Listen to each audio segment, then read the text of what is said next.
পরিবার আওয়ামী লীগ তাদের হাত ধরে এগিয়েছে, আরেকটি বিএনপি আমরা এখন দেখতে পাচ্ছি তারেক রহমান প্রধানমন্ত্রী হয়েছেন 3 প্রজন্মে। কিন্তু ধরেন আওয়ামী লীগের নেতৃত্বে কে আসবেন শেখ হাসিনার পরে, এই বিষয়টি এখনো কোথাও থেকে কোনো দৃশ্যমান বিষয় নেই। যদিও আওয়ামী লীগের পক্ষ থেকে নানাভাবে ক্যাম্পেইন করা হচ্ছে যে মুজিব থেকে সজীব, মানে সজীব ওয়াজেদ জয়ের প্রতি তাদের আগ্রহ ব্যাপকভাবে প্রকাশ পেয়েছে। অন্যদিকে সাইমা ওয়াজেদ পুতুলের নামও নানাভাবে আসছে, শেখ রেহানার পরিবারও আছে। আওয়ামী লীগের ইতিহাসটা এত দীর্ঘ এবং তারা ধরেন বঙ্গবন্ধু শেখ মুজিবুর রহমান যেভাবে রাজনৈতিক ধারাবাহিকতার মধ্য দিয়ে একেবারে ছাত্র জীবন থেকে তিনি রাজনীতি শুরু করেছিলেন, পরবর্তীতে ধাপে ধাপে অনেক সিনিয়র নেতাদেরকে টপকিয়ে তিনি দলের প্রধান হয়েছিলেন এবং একটি দলের সবচেয়ে বড় অর্জন, এর চেয়ে বড় অর্জন পৃথিবীর কোনো দেশে কোনো রাজনৈতিক দলের হতে পারে কিনা যে তাদের নেতৃত্বে একটি দেশ স্বাধীন হয়েছে। ফলে এরকম একটি দল আজকে রাজনীতির এই নানান রকম হিসাব নিকাশের ফাঁদে পড়ে শেখ হাসিনা এখনো দলের কেন্দ্রবিন্দু, তিনি কি বলা যায় এটাকে, তিনি হচ্ছেন গিয়ে দলের হৃদয়, তার আশেপাশেও কেউ নেই। এ কথা সত্য, কিন্তু মানুষ তো চিরঞ্জীব নয়। এই দলটি তাদের নেতৃত্ব নিয়ে ভাবছে কিনা, তার কোন রকম কোন প্রতিফলন দেখছেন কিনা? কাকে বল, আমি শুরু করব? হ্যাঁ জি, সাবির মুস্তাফা আপনাকে দিয়েই শুরু করছি। আচ্ছা আচ্ছা, হ্যাঁ, এখানে একটা ভালো কথা বলেছেন। এটা নিয়ে কিন্তু শেখ হাসিনাকে গত 10 বছরে বেশ কয়েকবার প্রশ্ন করা হয়েছিল যে আপনার সাকসেশন প্ল্যানটা কি। কারণ সবাই দেখলো যে বিএনপি একটা সাকসেশন প্ল্যান 2001 সালেই করে ফেললো, তারেক রহমানকে দলের প্রাথমিক সদস্য এবং সেখান থেকে একটা উচ্চ পদে নিয়ে আসার পর থেকে, এবং তারপরে সেই নির্বাচনী ক্যাম্পেইনে অংশগ্রহণ করলো। কাজে পরিষ্কার হয়ে গেল যে বিএনপিতে সাকসেশনটা কিভাবে হবে। কিন্তু শেখ হাসিনা সবসময় এই প্রশ্নটা এড়িয়ে গেছেন। তিনি বলেছেন যে আমার দলই ঠিক করবে কে আমাকে সাকসিড করবে। তো সবাই জানে এটা দল ঠিক করবে না, এটা উনি ঠিক করবেন। কারণ আওয়ামী লীগ হয়ে গেছে একটা পরিবার কেন্দ্রিক দল, যেটা 1981 সাল পর্যন্ত তা ছিল না। 1981 সালে শেখ হাসিনাকে ফিরিয়ে এনে দলীয় প্রধান করার পর থেকে এটা হয়ে গেছে পরিবার কেন্দ্রিক, তার আগে এটা ছিল না। তো যাই হোক, এখন সমস্যা হচ্ছে যে শেখ হাসিনা তো কোনো সাকসেশন প্ল্যান করেননি, কোনো সাকসেসরকে সেভাবে গ্রহণ করেননি। তাহলে এরকম কোনো অবভিয়াস সাকসেসর নেই। সবাই সজীব ওয়াজেদের দিকে তাকায়, কারণ সে হচ্ছে একটু বঙ্গবন্ধু সুলভ একটা ব্যক্তিত্ব আছে তার, লম্বা চওড়া, দেখতে সুন্দর এবং কথাবার্তা খুব বলিষ্ঠ। যদিও তার রাজনৈতিক প্রজ্ঞা কতটুকু সেটা নিয়ে অনেক জল্পনা কল্পনা হয়।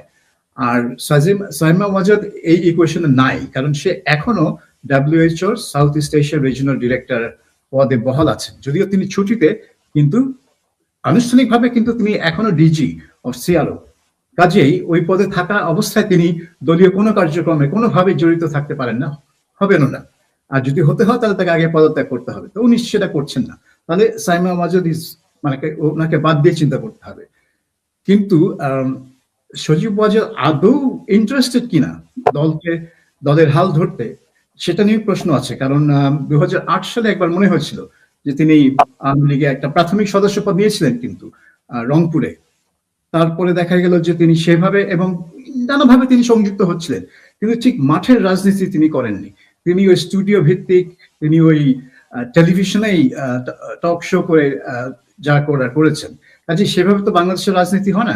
বাংলাদেশের রাজনীতি হয় আপনি গ্রামে হাঁটবেন সারাদিন, সারা রাত হাঁটবেন, 3টা গ্রামে আপনি মসজিদে নামাজ পড়বেন, এভাবে রাজনীতি হয়। তো সেই রাজনীতি তো সজীব ওয়াজেদ করতে পারবেন না, আগেও পারেননি, কোনো আগ্রহ দেখাননি। কাজে আমার মনে হয় না সজীব ওয়াজেদ একটা কি বলবো অ্যাপ্রোপ্রিয়েট চয়েস হবে। যদিও আওয়ামী লীগেরা তার দিকে তাকিয়ে আছে। এখন শেখ হাসিনাকে সিদ্ধান্ত নিতে হবে যে তিনি কিভাবে তার সাকসেশনটা করবেন। এই পর্যন্ত মনে হয় তিনি আশা করছেন যে তিনি দলকে নেতৃত্ব দিয়ে দলকে আবার ফিরে নিয়ে যাবেন বাংলাদেশে। আমার মনে হয় তার মাথায় এই চিন্তাটাই এখনো আছে যে তিনি দলকে নেতৃত্ব দিবেন আনটিল দে রিটার্ন। তো সেটা কতটা বিচক্ষণ আমি জানি না, কারণ শেখ হাসিনার তো এই মুহূর্তে তার দেশে ফেরা একটা বিরাট ঝুঁকি। আদৌ ফিরতে পারবেন কিনা, ফিরতে দেওয়া হবে কিনা, ফিরতে গেলে কি ধরনের নিয়ে ফিরবেন, অনেক কিছু আছে এখানে। সো আমার মনে হয় এটা একটা জটিল অবস্থা আওয়ামী লীগের, এবং এটা এত স্মুথ হবে না। আপনি যে বলছেন কান্ডারিকে, কান্ডারি কিন্তু সামনে কাউকে দেখা যাচ্ছে না, শেখ হাসিনা নিজে ছাড়া। জি, জয়ন্ত রায় চৌধুরী, আপনার কাছে কি মনে হচ্ছে? না, অবভিয়াসলি উনি যেটা বললেন সেটা ঠিকই, যে শেখ হাসিনা কোনো সাকসেসের গ্রুম করেনি, এটা একটা বড় কথা। আর দ্বিতীয় হচ্ছে যে শেখ হাসিনাই কান্ডারি, এবং she has been successful to a large extent. এই ইলেকশনটা যেখানে আওয়ামী লীগ লড়তে পারেনি, তার যদি আপনি ভোটের ফলাফলটা দেখেন, 59.44% হচ্ছে voting on a which is official figure. আর আনঅফিসিয়ালি আমাকে সাংবাদিকরা বলছে ঢাকা থেকে যে 40-এর ঘরে অ্যাকচুয়াল ভোটিংটা পড়েছে। 2008-এ 80% ভোট পড়েছিল। নর্মালি বাংলাদেশে 75 থেকে 85-র মধ্যে ভোট পড়ে। তো আন্ডার দ্যাট সার্কামস্ট্যান্সেস মোটামুটি বয়কট উনি যেটা অ্যানাউন্স করেছিলেন সেটা that has seems to have worked. তাছাড়া বিএনপির লোকেরাও অ্যাকসেপ্ট করে, জামাতের লোকেরাও অ্যাকসেপ্ট করে যে বিএনপি জিতেছে, যেটা তার মধ্যে অনেকটা আওয়ামী লীগের ভোটের একটা বল ছিল। তবে situation is different now from earlier. আগে যখন উনি ফেরত নিয়ে গেছিলেন তার থেকে একটু ডিফারেন্ট হয়েছে। ওনার বয়স বেড়েছে প্রথমত। দ্বিতীয় নম্বর হচ্ছে যে জামাত এখন অনেক বেশি সক্রিয় হয়েছে। যদি আপনি দেখেন জামাতের ভোট পার্সেন্টেজ যথেষ্ট বেড়েছে। মেনে নিলাম যে ইট is A low voter turn out election, তা সত্ত্বেও জামাত যদি সেখানেও যদি 30 কিছু পার্সেন্ট পেয়ে থাকে, তার মানে ধরে নিন জামাতের ভোট 6% থেকে overall 15% of the electorate now supports Jamaat. তো এই সিচুয়েশনে it is a little more complicated. এই কমপ্লিকেটেড সিচুয়েশনে ওনাকে একটা সেকেন্ড ইন কমান্ড বা থার্ড ইন কমান্ড বা একটা লাইন অফ সাকসেশন রাখতে হবে। বাংলাদেশে যারা আওয়ামী লীগ করছে, যারা আছে, যারা আমি যতদূর জানি, তারা এখনো আওয়ামী লীগে বিশ্বাস করে এবং আওয়ামী লীগকে আবার দেখতে চায়। কিন্তু তারা যারা চলে এসছে কলকাতায়, তাদেরকে কতটা অ্যাকসেপ্ট করবে সেটা নিয়ে একটু সন্দেহ আছে। তাদের মধ্যে কিছু কিছু লোক নিশ্চয়ই কন্টিনিউ করবে আওয়ামী লীগে, কিন্তু she will have to choose now district level presidents. একটা পুরো সেট আপ করতে হবে, সেই সেট আপটা দেখতে হবে। এবং এটাও দেখতে হবে যে বিএনপি কি করতে চায়। বিএনপি আওয়ামী লীগকে এক্ষুনি তো সক্রিয় রাজনীতি করতে দেবে না, কিন্তু আলটিমেটলি বিএনপি কে যদি জামাতকে ঠেকাতে হয়, তাহলে আওয়ামী লীগকে কিছুটা দিতে হবে, রাজনৈতিক স্পেস দিতে হবে। এবং আওয়ামী লীগের যে সবাইকে অ্যারেস্ট করে রেখেছে, 1 লাখের উপরে লোক রয়েছে অ্যারেস্টেড, তাদেরকেও নিশ্চয়ই আস্তে আস্তে ছাড়বে। কারণ এতগুলো পলিটিক্যাল কেসেস রেখে তো লোককে ইউ ক্যানট কন্টিনিউ। বাংলাদেশ যেরকম সোসাইটি, সেখানে তো একই পরিবারের লোক বিএনপিও করে আবার আওয়ামী লীগও করে। Consequently it is very difficult যে সে লোকটাও এদিকে দরবার করবে যে আমার আত্মীয়কে অ্যারেস্ট করা রয়েছে, তাকে ছাড়াও। এগুলো চলতে থাকবে বাংলাদেশে। তো let us see how it progresses. এটা সময় সাপেক্ষ, তবে Sheikh Hasina will have to think of a line of succession and not just one. যেরকম ভায়োলেন্ট পলিটিক্স বাংলাদেশে, সেখানে 2-3টে সাকসেসর, পসিবল সাকসেসর ধাপে ধাপে রাখতে হবে। যদি কিছু হয়ে যায় তাহলে কি হবে?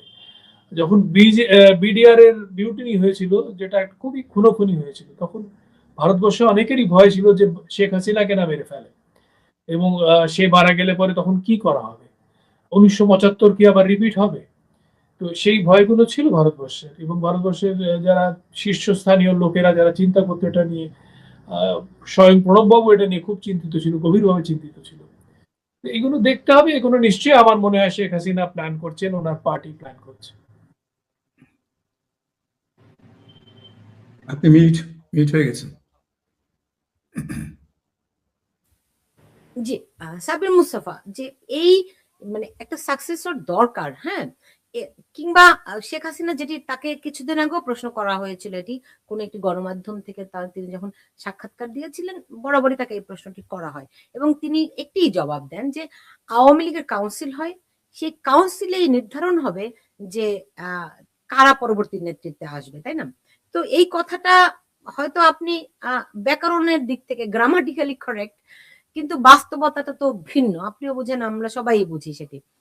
তো সেই দিক থেকে একটা ধরেন শেখ হাসিনা এমন একটি নেতৃত্ব, তার ধারে কাছে কেউ নেই। তিনি যতদিন বেঁচে আছেন, আমি আশা করি তিনি দীর্ঘজীবী হন, ততদিন তার ধারে কাছে কেউ নেই, থাকা প্রশ্নও আসে না, এবং তার নেতৃত্ব ছাড়া তার দল কেউ মানবেও না।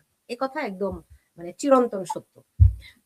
কিন্তু পরবর্তী ধাপে যারা ধরেন দলের সাধারণ সম্পাদক, দলের সাংগঠনিক সম্পাদক, অনেকগুলো তো লেয়ার রয়েছে, সেইখানে কাউকে ধরেন বঙ্গবন্ধু যেমন করে উঠে এসেছিলেন, তাই না, তার সামনে তো অনেক বাঘা বাঘা নেতা ছিলেন, মাওলানা ভাসানী ছিলেন, হোসেন শহীদ সরোয়ার্দী ছিলেন, মেলা লোকজন তার সামনে ছিলেন, এবং বঙ্গবন্ধুর জীবদ্দশায় নেতৃত্বের সংখ্যা তো আর তাকে কম পারে দিতে হয়নি, কিন্তু সেগুলো কাটিয়ে কিন্তু তিনি দলের শীর্ষস্থানে গিয়েছিলেন।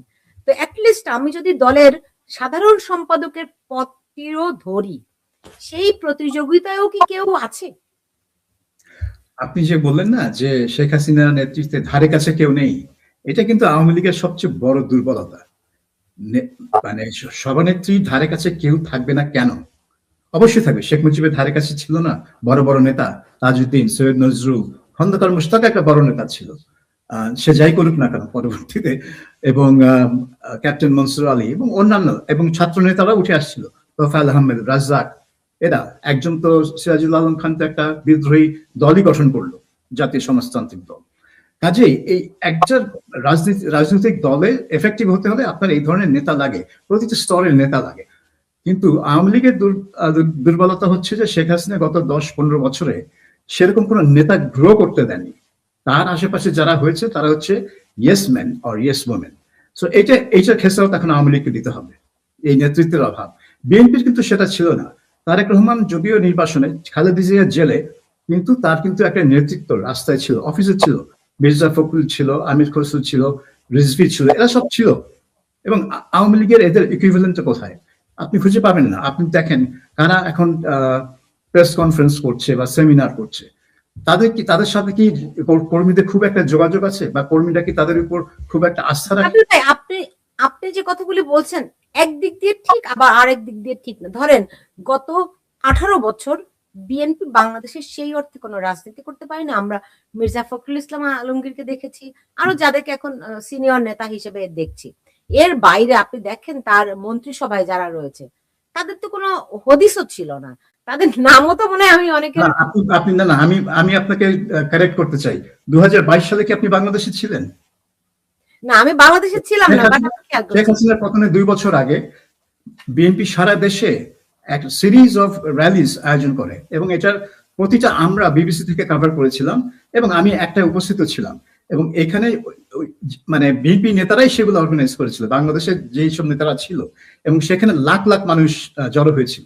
অনেকভাবে চেষ্টা করা হয়েছিল এই জনসভাগুলো যাতে সাকসেসফুল না হয়, কিন্তু প্রতিটা জনসভায়, খুলনা, চট্টগ্রামে, সিলেটে, রংপুরে, রাজশাহীতে, প্রতিটা জায়গায় কিন্তু বিশাল বিশাল জনসভা হয়েছিল।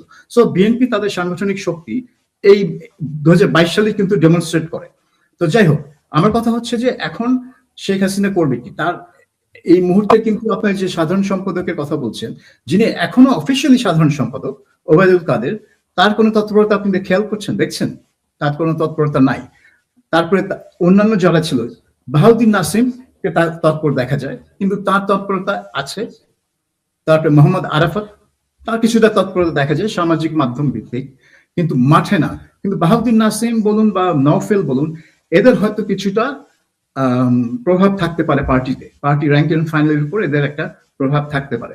সাবের হোসেন চৌধুরীর কথা শোনা যাচ্ছিল, কিন্তু তার উপর সাথে সাথে দুদকের একটা অনুসন্ধান শুরু হয়ে গেল তার কথিত দুর্নীতি নিয়ে, তো তাকে আর কি সাইজ করার জন্য। সো সেটাও আছে। কিন্তু আওয়ামী লীগের কিছু নেতা আছে, শুধু শেখ হাসিনাকে এদেরকে উপরে আনতে হবে, তাদেরকে জনসমক্ষে এনে তাদেরকে কাজ শুরু করতে দিতে হবে, এবং তাদেরকে একটা দায়িত্ব, যাতে সবাই জানে যে অমুকে এই দায়িত্ব পেয়েছে, তমুকে হচ্ছে নতুন সাধারণ সম্পাদক, তমুকে হচ্ছে নতুন সাংগঠনিক সম্পাদক। তাহলেই না কর্মীরা বুঝবে যে এরাই এখন অর্গানাইজ করবে পার্টিটা। কিন্তু সেই পদক্ষেপটা শেখ হাসিনাকে নিতে হবে, কারণ আপনি যেটা বললেন, শেখ হাসিনার কথাই তারা শুনবে, অন্য কারো কথা তারা শুনবে না।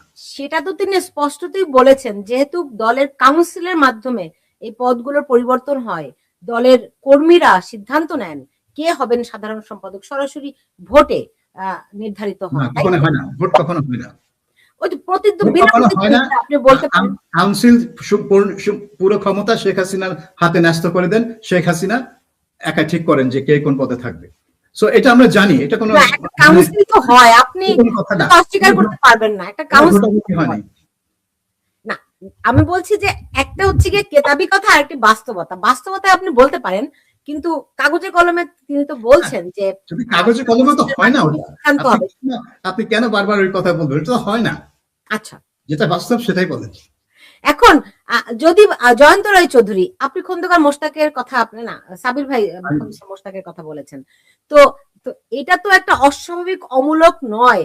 এই দল তো খন্দকার মোশতাকের মতো লোক দেখেছে যে বঙ্গবন্ধুর বাবার না মায়ের মৃত্যুর পরে বঙ্গবন্ধুর চেয়ে বেশি কেঁদেছে, সে গিয়ে বঙ্গবন্ধু হত্যার পরে শপথ নিয়েছে, তাই না? দেশের রাষ্ট্রভার গ্রহণ করেছেন। ফলে ওই অবিশ্বাসের জায়গাটি আমি যদি বলি, শেখ হাসিনার পার্সপেক্টিভ থেকে যদি দেখি, কোন নেতা সেই অর্থে বিশ্বাস তার অর্জন করতে পারেননি জয়ন্ত রায় চৌধুরী। না, এটা তো সত্যি কথা বলতে আমার থেকে আপনি ভালো বুঝবেন, কিন্তু কাউকে না কাউকে তো ট্রাস্ট করতে হবে। You have to create system আর কাইন্ড অফ স্ট্রাকচার বানাতে হবে। যে কোনো পার্টি যদি বেঁচে থাকতে চায় তাকে একটা স্ট্রাকচার, একটা লাইন অফ সাকসেশন রাখতে হবে, লাইন অফ কমান্ডও রাখতে হবে। ইনফ্যাক্ট এখন তো যেটা মেইন প্রবলেম, ঝটিকা মিছিল দেখতে পাচ্ছি আমরা এখনো কিছু কিছু জায়গায়। আওয়ামী লীগেররা নিজেদের অফিস খুলতে পেরেছে, একটা ঝান্ডা উত্তোলন করতে পেরেছে। তার মানে একটা লোকেদের একটা ইচ্ছা আছে। এটা এত লো ভোটিং এরও একটা পয়েন্ট হচ্ছে এই যে আওয়ামী লীগের লোকেরা ভোট দিতে যায়নি। কিন্তু to be able to exploit that you need a leadership. সেই লিডারশিপ তো দেখা যাচ্ছে না এখনো। হয় লিডারশিপ জেলে আছে, না তারা ভারতবর্ষে আছে বা আমেরিকায় বা অস্ট্রেলিয়াতে আছে। এইভাবে তো হবে না, চলতে পারবে না। তো আস্তে আস্তে লোকেদেরকে ফেরত পাঠাতে হবে এবং আস্তে আস্তে একটা একটা লাইন অফ কমান্ড তৈরি করতে হবে, যেখানে কেউ না কেউ তো একটা নাম্বার 2 থাকবে। আপনি একটা খবরের কাগজে, একটা টেলিভিশন চ্যানেলে চাকরি করেছেন, আপনি জানেন যে এডিটরের পরে একটা ডেপুটি এডিটর না থাকলে তো বড় মুশকিল। এডিটর সাহেব তো কোনোদিন ছুটি দিতে পারবেন না, সে তো সারাদিন সারা রাত পিছিয়ে জেগে থাকবে। তো সেটা তো একটা বিশাল। আমি একটা নিউজ এজেন্সিতে চাকরি করি, আজকে আমি রোববারে ছুটি নিতে পেরেছি কারণ একজন কেউ আছে যে দেখতে পাচ্ছে, যে জিনিসটাকে চালাচ্ছে। তো এই জিনিসগুলো না থাকলে তো কোনো সংস্থা চলতে পারে না। আর আপনাকে যারা মানে যারা গ্লোবাল পাওয়ার্স, তারাও যদি আপনাকে সিরিয়াসলি নিতে চায়, you will have to create that command. Bangladesh তো after all, Awami League would like to be taken seriously by everybody, by all the global parties. It has proved its metal. এই ইলেকশন তারা প্রমাণ করতে পেরেছে তাদের একটা ফলোইং আছে। যত যাই যেই বলে থাকুক যে বা আওয়ামী লীগ এখন শেষ, দোসর, হ্যান ত্যান, অনেক কিছু শুনেছিলাম, কিন্তু Awami League has proven its point that it exists, that it still has a mass base, especially in the hinterland.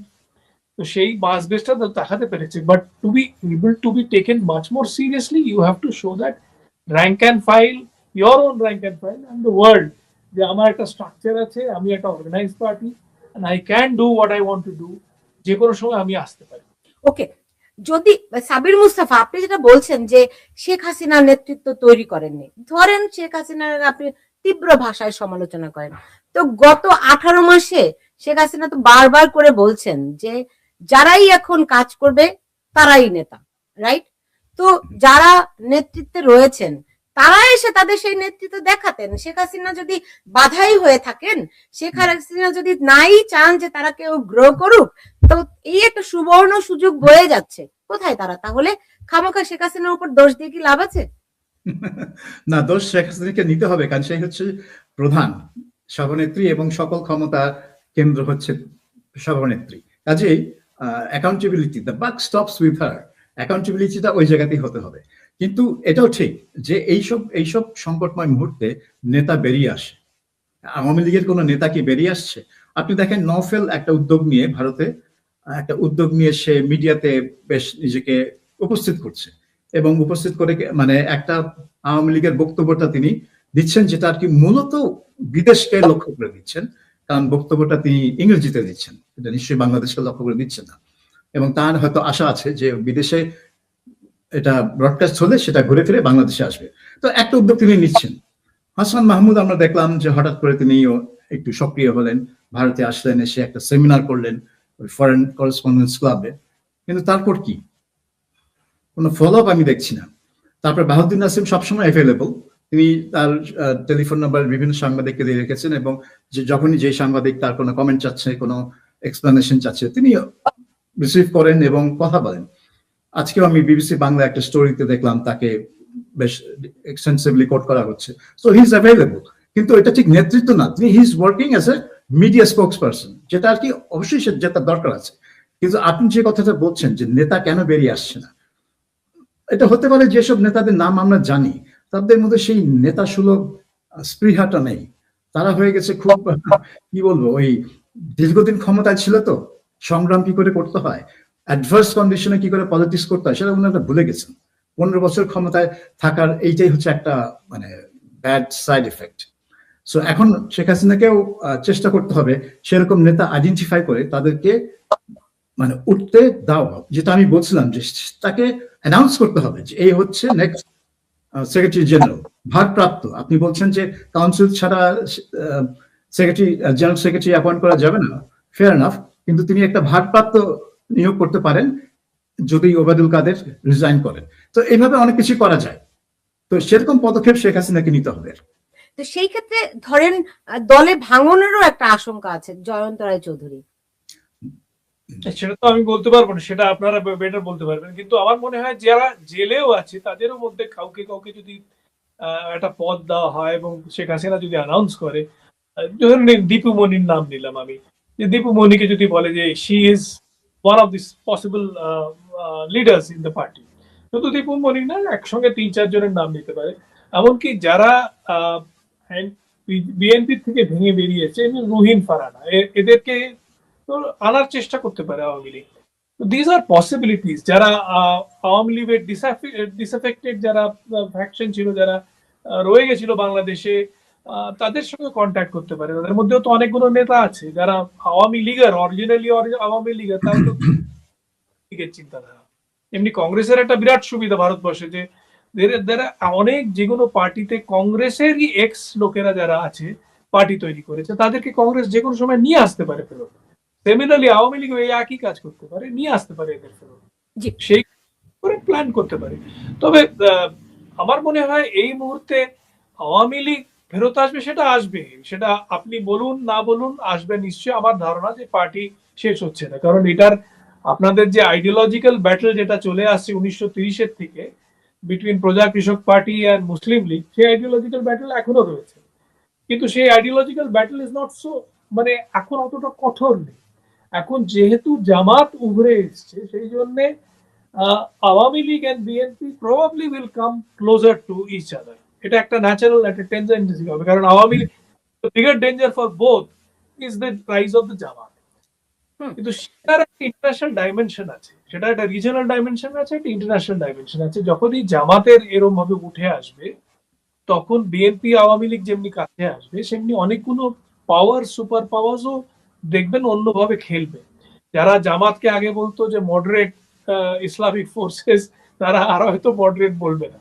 সেটা that is what will be interesting. Right.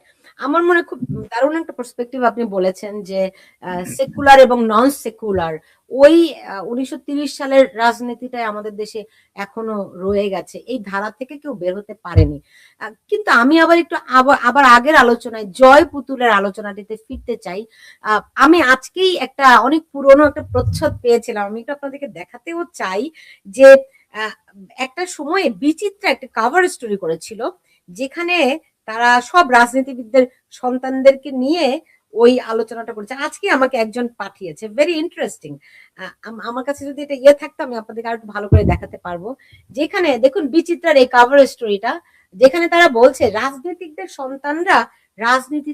সন্তানদের রাজনীতিতে অনীহা। এটা আমি বলবো যে এটা তো মানে যথেষ্ট সঙ্গত কারণও আছে কেন তারা, আমি এটা ঘোলা হয়ে গেলাম কেন আমি আবার, তারা যে রাজনীতিতে অনীহা তাদের আছে, সেটা সঙ্গত কারণও আছে, যে ট্রমার মধ্য দিয়ে তাদেরকে যেতে হয়েছে। ফলে একটা এখন ধরেন সজীব ওয়াজেদ জয়ের দিকে মানুষ যেভাবে করে তাকিয়ে আছে সাবির ভাই, সো তিনি একটা রাজনৈতিক পরিবারে বড় হয়েছেন। আবার আপনি যদি দেখেন সে তো কোনোদিনও রাজনৈতিক সে তো পরিবারই কোনোদিনও পায়নি। 10 বছর বয়স থেকে একটি ছেলে হোস্টেলে বড় হয়েছে, বিদেশে বড় হয়েছে, না পেয়েছে বাবাকে, না পেয়েছে মাকে। তারকে যখন রাজনীতিতে মানুষ চায়, তখন কি কি সিদ্ধান্ত সে নেবে? আমার মনে হয় সজীব ওয়াজেদ সিদ্ধান্ত নিয়ে ফেলেছে। সে আমার মনে হয় না বাংলাদেশে রাজনীতি করতে খুব একটা আগ্রহী। এখন সে কিছু কিছু ইন্টারভিউ দিচ্ছে, কিছু কিছু কথা বলছে, কারণ মানে সময়ের প্রয়োজনে করছে সেটা, এবং সেগুলা যে এক্স্যাক্টলি মানে আর্থ শ্যাটারিং কিছু হচ্ছে তা না। সো ওই দিক থেকে বলতে গেলে যে মানে আওয়ামী লীগ এবং বিএনপি দুটো দলের মধ্যে সরি আমার গলা একটু প্রবলেম ক্রিয়েট করছে। দুটো দলের মধ্যেই একটা তারা মানে তাদের নেতাদের লেগাসিটা চায়। আওয়ামী লীগের নেতারা চায় মুজিবের লেগাসি, বিএনপি চায় জিয়াউর রহমানের লেগাসি। তারা পেয়ে গেছে, তারেক রহমানকে তারা পেয়ে গেছে, এবং তারেক রহমান তার সাকসেসর অলরেডি জনসমক্ষে হাজির করে ফেলেছেন, তার মেয়ে জাইমা রহমান। এটা নিয়ে কারো সন্দেহ নাই যে তারেক রহমান ক্ষমতায় থাকতে পারবে 10 বছর, কারণ এখন লিমিট আসছে প্রাইম মিনিস্টারে। এরপরেই এই 10 বছরে জাইমা রহমানকে গ্রুম করা হচ্ছে। কিন্তু এবং আওয়ামী লীগের র্যাঙ্ক এন্ড ফাইল অ্যাটলিস্ট তারা চায় মুজিবের লেগাসি যে ক্যারি করে সজীব ওয়াজেদ, কিন্তু সজীব ওয়াজেদ সেটার জন্য রেডি আছে বলে আমার মনে হয় না। He is not ready. Tarique রহমানকে রেডি করা হয়েছে, গ্রুম করা হয়েছে, কিন্তু সজীব ওয়াজেদকে সেভাবে গ্রুম করা হয়নি রাজনীতিতে। সো এটা ডিফিকাল্ট হবে, খুবই ডিফিকাল্ট হবে। তার চেয়ে বেশি পলিটিক্যালি কানেক্টেড বা হচ্ছে শেখ রেহানার ছেলে ববি, রাদওয়ান সিদ্দিক মুজিব ববি। তিনি মানে বাংলাদেশের পুরো সময়টা ছিলেন শেখ হাসিনার এই 15 বছরের সময়, এবং তিনি ব্যাকগ্রাউন্ডে নানা ধরনের রাজনৈতিক কাজ করেছেন, যদিও দলের হয়ে কোনো কাজ করেননি। তিনি রিসার্চ অর্গানাইজেশন এবং কিছু প্রোপাগান্ডা টাইপের কাজ করেছেন, but he was involved with the party, with the government. So সেদিক থেকে দেখতে গেলে ববি ইজ মোর রেডি দেন সজীব ওয়াজেদ। কিন্তু ববিকে সেভাবে জনসমক্ষে দেখা যায় না, সে জনসমক্ষে আসে না, এবং তার সেরকম ফিজিক্যাল প্রেজেন্সটাও নাই। মঞ্চে দাঁড়ালে লোকজন তাকে নোটিস করবে না যেভাবে তারা সজীব ওয়াজেদকে নোটিস করে। সো সেটা তার একটা দুর্বলতা। সো আমি বলবো যে মানে একেবারে পলিটিক্যাল অ্যাকুমেন্ট থেকে দেখতে গেলে আমি বলবো যে তাদেরকে they should go for Bobby, কিন্তু র্যাঙ্ক এন্ড ফাইল চাইবে সজীব ওয়াজেদ। আর সাইমা ওয়াজেদকে যেটা আমি আগে বললাম যে এই মুহূর্তে she is not in the equation, কারণ সে এখন একটা ইন্টারন্যাশনাল অর্গানাইজেশনের স্টাফ। সেই চাকরি ছেড়ে দেয়া তো 2-3 মিনিটের 1 মিনিটের ব্যাপার। It's not a big deal. কেন এখনো কি মনে হয় আপনার, কেন ছাড়েনি? 1.5 বছর হয়ে গেল, প্রায় 2 বছর হতে চললো, এখনো ছাড়েনি কিন্তু।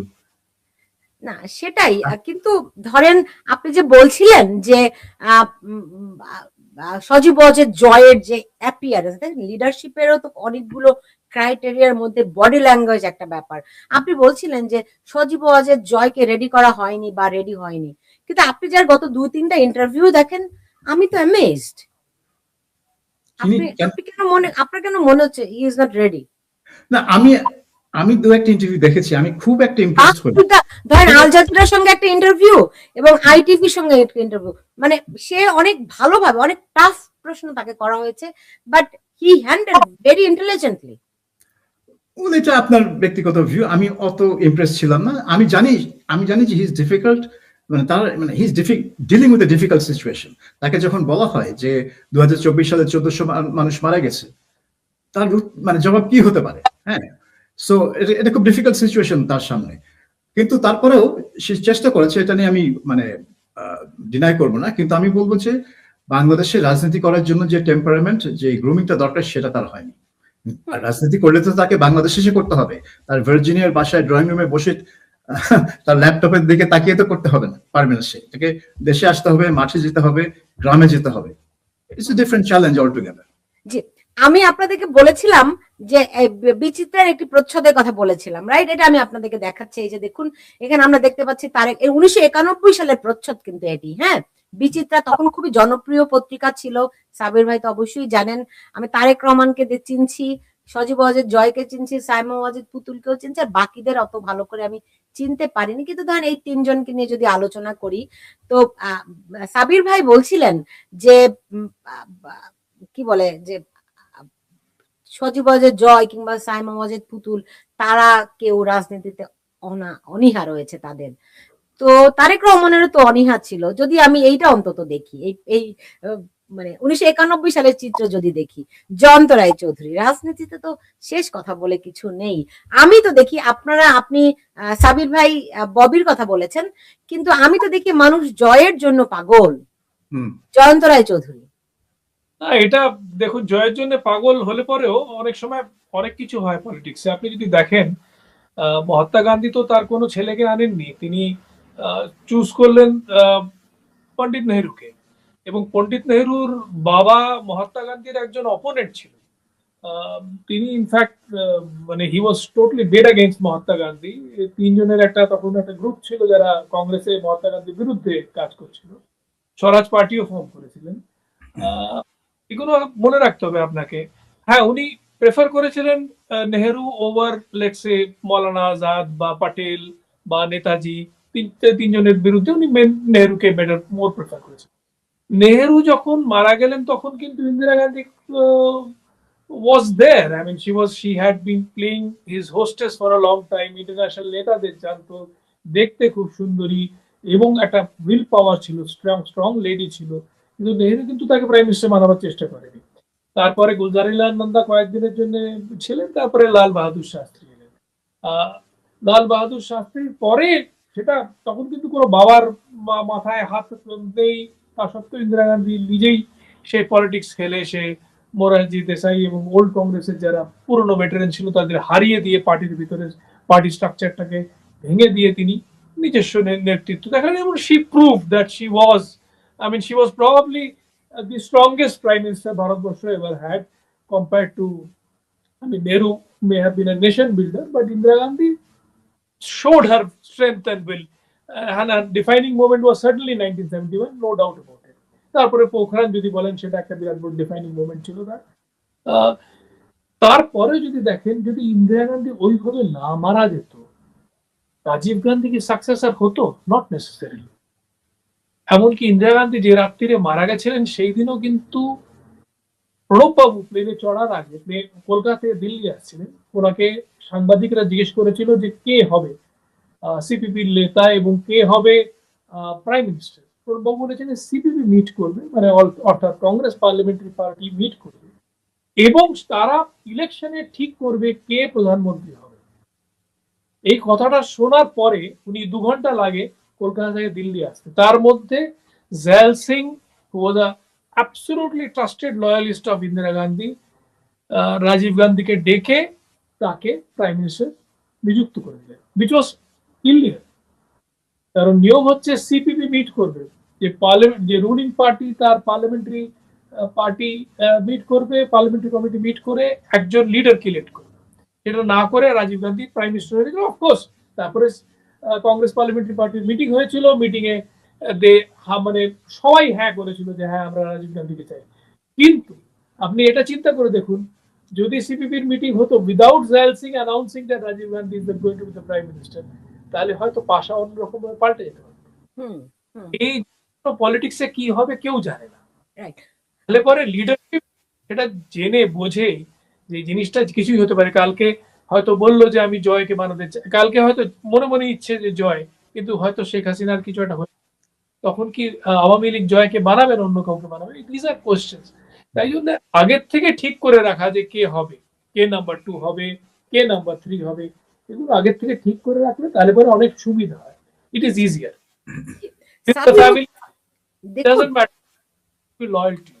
মানে সাবির মুস্তফা, আপনি খুব কনফিডেন্টলি বলছেন যে না, জয় পুতুল কেউ রাজনীতিতে আসবে না।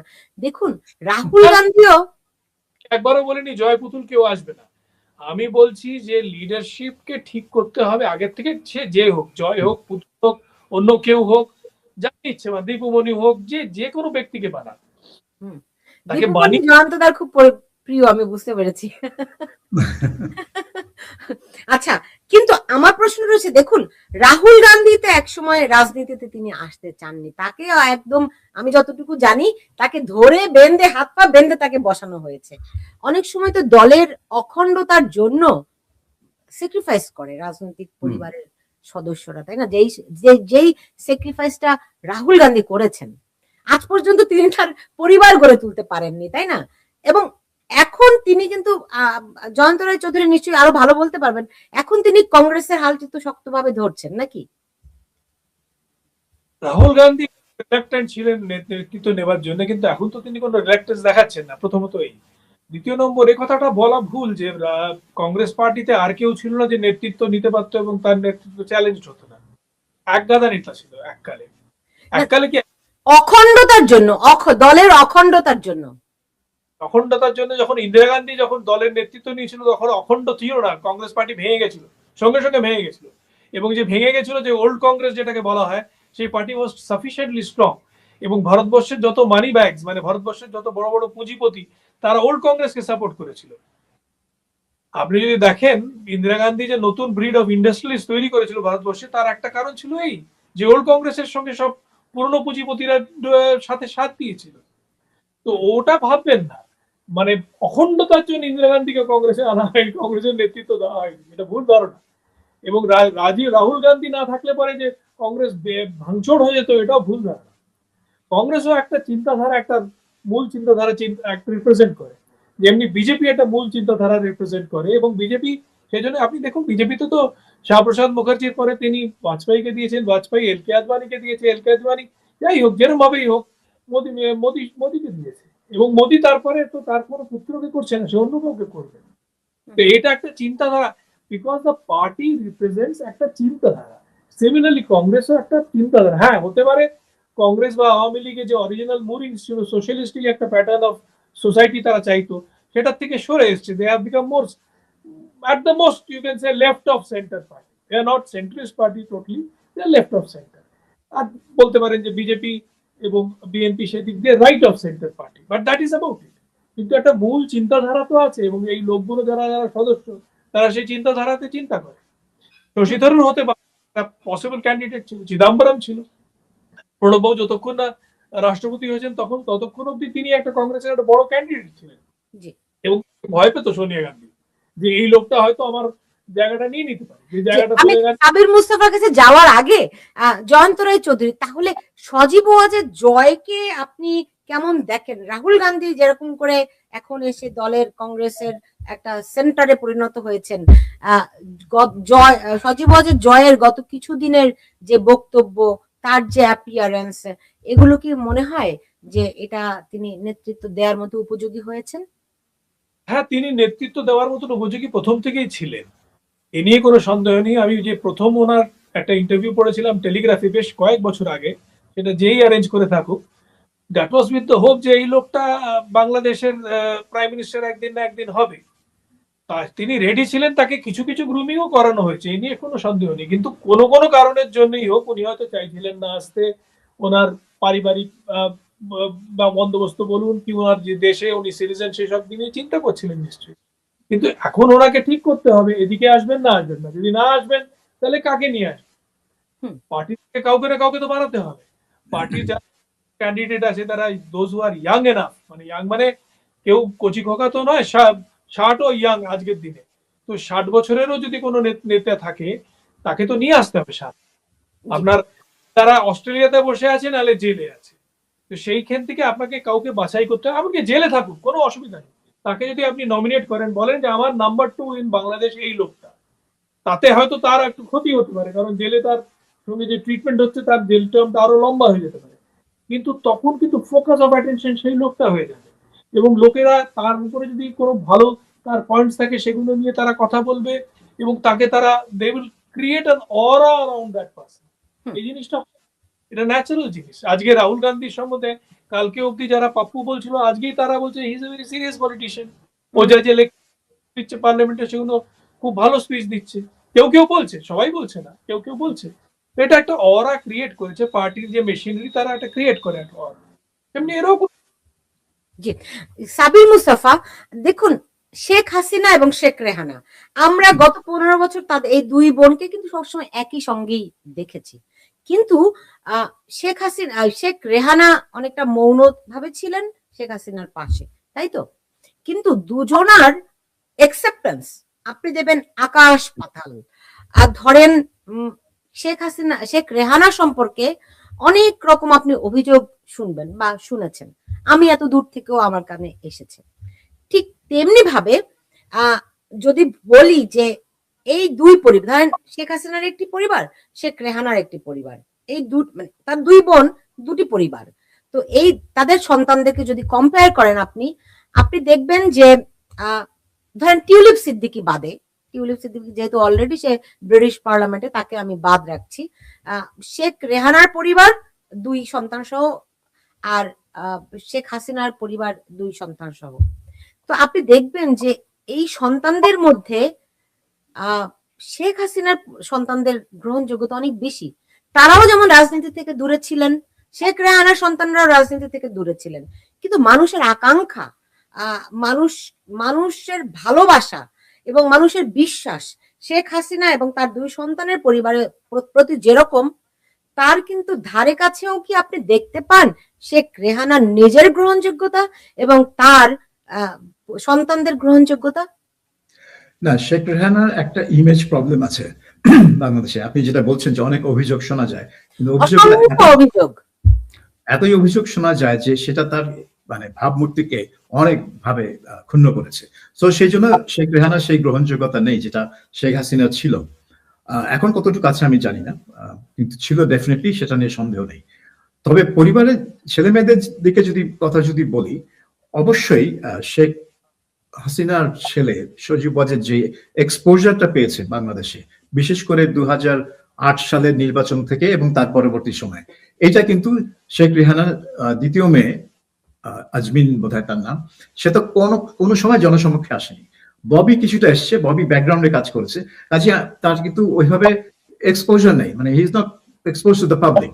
সো সেভাবে তার গ্রহণযোগ্যতাও সেভাবে গড়ে ওঠেনি, আবার বিপরীতটাও তার হয়নি, তার ভাবমূর্তিতে ওইভাবে কোনো খারাপ কিছু নেই। সো হ্যাঁ, আপনি যদি বলেন যে এই পরিবার থেকে নেতা হওয়ার মতো কে আছে, তাহলে আমি অবশ্যই বলবো যে সজীব ওয়াজেদ ছাড়া কেউ নেই, এবং আওয়ামী লীগের র্যাঙ্ক এন্ড ফাইল সেটাই চায়। আমার প্রশ্ন যে কারণে আমি প্রশ্ন করছি এটা নিয়ে, সেটা হচ্ছে সজীব ওয়াজেদ নিজের থেকে রেডি আছেন কিনা বাংলাদেশে এসে পলিটিক্স করার জন্য। তাহলে তার ওই ভার্জিনিয়ার বাসা ছেড়ে দিয়ে ঢাকায় আসতে হবে, আর অন্তত দিল্লি কলকাতা করতে হবে কিছুদিন, তারপরে ঢাকার সাথে নেগোশিয়েট করে ঢাকায় আসতে হবে। তো সেই মানে পদক্ষেপ নিতে তিনি রাজি কিনা, সেটা যদি রাজি থাকেন, তাহলে কিন্তু আওয়ামী লীগ তাকে বেশ ভালোভাবেই নেতা হিসেবে গ্রহণ করবে, এবং শেখ হাসিনাও তার হাতে হয়তো তার দায়িত্ব তুলে দিতে ইচ্ছুক হবেন। কিন্তু এটা পুরোটা নির্ভর করে সজীব ওয়াজেদ এবং তার টেম্পারামেন্টের উপর, তিনি কি চান। তিনি কি আমেরিকা প্রবাসী থাকতে চান, না বাংলাদেশে ফিরতে চান? তারেক রহমান কি চান আমরা সেটা দেখেছি। একসময় একটা সন্দেহ ছিল যে তিনি আদৌ দেশে ফিরতে চান কিনা, কিন্তু হঠাৎ করে মনে হলো যে তিনি চান, এবং তিনি ফিরে এলেন এবং নির্বাচনে জয়ী হয়ে এখন প্রধানমন্ত্রী হয়ে গেলেন। তো এটা একটা উদাহরণ সজীব ওয়াজেদের সামনে যে এটা সম্ভব। আওয়ামী লীগের মতো একটা বড় দলকে তিনি যদি নেতৃত্ব দিয়ে ঘুরে দাঁড়াতে পারেন, তাহলে এই মানে তারেক রহমান যে ফল এনজয় করছে আজকে, সেটা তিনিও হয়তো 10 বছর পর এনজয় করতে পারেন। এখন তার কাছে তো এটা এনজয়মেন্টই না, আপনি এখন তার কি এনজয়, আমি বলছি ভোগ করাটা ঠিক সবকিছু কিন্তু ভালো না, মানে এটা ভালো মানে মন্দ মিলিয়ে। জয়ন্ত রায় চৌধুরী, দেখুন আমরা বিভিন্ন সময় দেখেছি যে রাজনীতিবিদদের সন্তানরা শেষ পর্যন্ত জনগণের আকাঙ্ক্ষার সামনে তাদের নিজেদের আকাঙ্ক্ষা বলি দিয়ে দেন। আমরা রাহুল গান্ধীকে দেখেছি, আমরা অনেকেই দেখেছি। হ্যাঁ, সেইখানে আপনার কি মনে হয় শেষ পর্যন্ত জয়, সজীব ওয়াজেদ জয়, তার যে কোটি কোটি সমর্থক আওয়ামী লীগের এই সজীব ওয়াজেদ জয়ের দিকে তাকিয়ে আছে, আক্ষরিক অর্থে তারা সজীব ওয়াজেদ জয়ের দিকে তাকিয়ে আছে। মানে শেখ হাসিনা তাদের প্রথম, এর বাইরে আর কেউ নেই, কিন্তু তার পরবর্তীতে সজীব ওয়াজেদ জয়কে তারা দেখতে চায়। আপনি যদি আমার এখানে কমেন্ট দেখেন, সবাই জয়ের, 2-1 অবশ্য পুতুলের কথাও বলেছেন, কিন্তু মানে সজীব ওয়াজেদ জয়ের দিকে মানুষ যেভাবে করে তাকিয়ে আছে, জয় কি তাতে সাড়া দেবেন? এই কোটি কোটি মানুষের এইরকম দুর্দিনে তারা যে একজন নেতা খুঁজছেন, সেই নেতাটা কি জয় হতে রাজি হবেন? আপনার কাছে তার সাইকোলজি কি মনে হয়? বড় ডিফিকাল্ট প্রশ্ন করে না, আর কোনোদিনও আমি জয়ের সঙ্গে আলাপ হয়নি, কিন্তু এইটুকু বলতে পারি যে সাধারণত কি হয় যে আলটিমেটলি লোকেরা না, যা অন্যরা হাজার হাজার লোক যদি কিছু চায়, তখন সেই লোকটা আলটিমেটলি গিভ আপ করে and they become the leader that this people want. Indira Gandhi কি চেয়েছিলেন যে উনি প্রধানমন্ত্রী হবেন? আমার মনে হয় না ইন্দিরা গান্ধী প্ল্যান করে এসেছিলেন যে আমি আমার বাবাকে একদিন সাকসেড করব। কিন্তু আলটিমেটলি কংগ্রেসের যারা মানে ইয়াং ওয়ার্কার ছিল, তাদের ডিমান্ড ছিল ইন্দিরা গান্ধী আসুন, এবং তাদের ডিমান্ডকে পূর্ণ করার জন্য ইন্দিরা গান্ধী আলটিমেটলি ডিসাইড হ্যাঁ আমি আসবো, এবং সে এলো, এবং সে took on the cabal of old guard যারা ছিল, কংগ্রেসকে যারা যারা চালাচ্ছিল সেই মুহূর্তে, তাদের বিরুদ্ধে তিনি দাঁড়িয়ে উঠে তিনি পার্টিটাকে ভেঙে আবার করে ইলেকশন জিতে তিনি একটা মানে কমপ্লিটলি ডিফারেন্ট একটা জিনিস তৈরি করে ফেললেন। তো ওকে তো প্রথমত সিলেক্ট করা হয়েছিল, যারা কংগ্রেসের নেতারা যারা সিলেক্ট করেছিল ওরা ওকে ভেবেছিল ইয়ে গুঙ্গি গুড়িয়া হ্যায়, যেটা ওরা নিজেদের মধ্যে ডিসকাশন করেছিল, তাতে যা আমরা জানি ওদের চর্চা ছিল যে এ গুঙ্গি গুড়িয়া হ্যায়, এর থ্রু দিয়ে আমরা রাজত্ব করব, আমরা একটু বয়স হয়ে গেছে, আমাদের সেই পাবলিক অ্যাকসেপ্টেন্স নেই যেটা এর মধ্যে আছে, একে আমরা ইউজ করব। But she was never allowed herself to be used, she totally broke the system, একেবারে ব্রেক করে ধ্বংস তছনছ করে শেষ করে দিল। ব্যাংক ন্যাশনালাইজেশনের একটা কারণ ছিল ডেফিনেটলি যে অনেকগুলো ব্যাংক ফেল করছিল ভারতবর্ষে, কিন্তু ব্যাংক ন্যাশনালাইজের একটা কারণ এই ছিল যে পুঁজিপতিরা ওল্ড কংগ্রেসকে সাপোর্ট করছিল সেই পুঁজিপতিদের সব কটাকে বসিয়ে দিল, ব্যাংকগুলো সব ন্যাশনালাইজ হয়ে গেল। তো এই জিনিসটা যেটা করলেন ইন্দিরা গান্ধী ওয়াজ ফার মানে ভীষণ চিন্তা, অনেক এগিয়ে চিন্তা করতে পারতেন উনি। কবে থেকে উনি রাশিয়ার সঙ্গে ডিল করে নিলেন, যে একটা ফ্রেন্ডশিপ প্যাক্ট করলেন যুদ্ধটা 71 যুদ্ধ শুরু হওয়ার আগে। তো এই জিনিসগুলো যে চিন্তা করতো, সেই ভিশনারি লিডারশিপটা আছে কিনা সেটা দেখতে হবে। Rajiv Gandhi was a lucky prime minister, প্রচন্ড লাকি ছিলেন উনি যা করেছেন practically it went off. I mean all the deals that he did, Assam peace accord, actually এগুলো আসাম পিস অ্যাকর্ডটা ওনার সময় হয়েছে, কিন্তু আদারওয়াইজ যেটা নাগা বা Mizo piece accord, which is the most successful piece accord in the north east, সেগুলো ইন্দিরা গান্ধীর সময় থেকে কাজ চলছিল, সেটা ওনার সময় বাস্তবায়ন হয়েছে। শ্রীলঙ্কাতে উনি ইন্টারফেয়ার করেছিলেন, এটা আমরা নিজেরা খুব ক্রিটিসাইজ করি, কিন্তু আমার মনে হয় সেটা করেছিলেন, ভালো করেছিলেন। That gave a message to the entire Asian subcontinent যে India is willing to interview, which stopped a lot of problems. ফিজিতে অনেক দূর ফিজিতে, কিন্তু ফিজিতে যখন ওই কুটা হলো এবং যে ইন্ডিয়ান অরিজিনের প্রাইম মিনিস্টারকে সরিয়ে দেওয়া হলো, তারপরে ইন্ডিয়ান অরিজিনের লোকেদের অসুবিধা, প্রচন্ড অসুবিধায় ছিল, কিন্তু এই যে ভয় যে Bharatvarsha can send a fleet, that stop them from any kind of writing, যাতে ইন্ডিয়ান অরিজিন লোকেদেরকে শেষ করে দেওয়া হতো, সেরকম কিছু হতে পারেনি। একটা সিগন্যাল দিলে পরে অনেক কিছু পৃথিবীতে ঘুরে যায়। তো সেইটা রাজীব গান্ধীর সেইটা একটা বিরাট বড় ছিল। হি ওয়াজ আ লাকি।